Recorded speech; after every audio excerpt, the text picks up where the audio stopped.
what you do need, what will make you wealthy over time, is the soul of simplicity.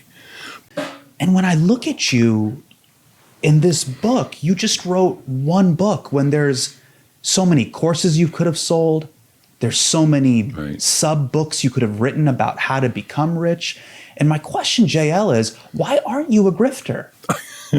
There's a great grift to get in on. And why just do one little book like this? You know, it's my mother's fault. Really? Yeah, she instilled a conscience in me. I've cursed her for that ever since. I'd be so much wealthier if she hadn't given me a conscience. But she did. So here we are. When I knew you were for real is in 2018, you gave a Google talk at Google.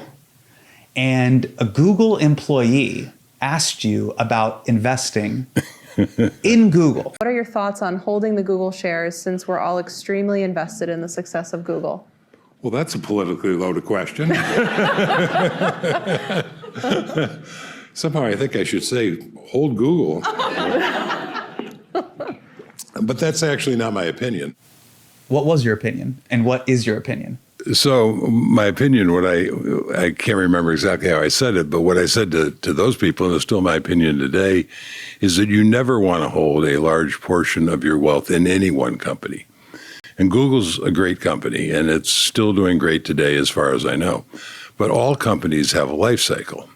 And at some point, Google, as all companies do, will fade. It might happen sooner or later. But my classic example of that is Sears.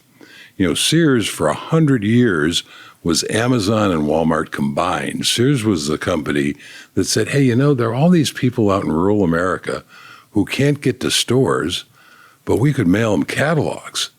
And then they could send us back orders and we could just mail the stuff to them, right?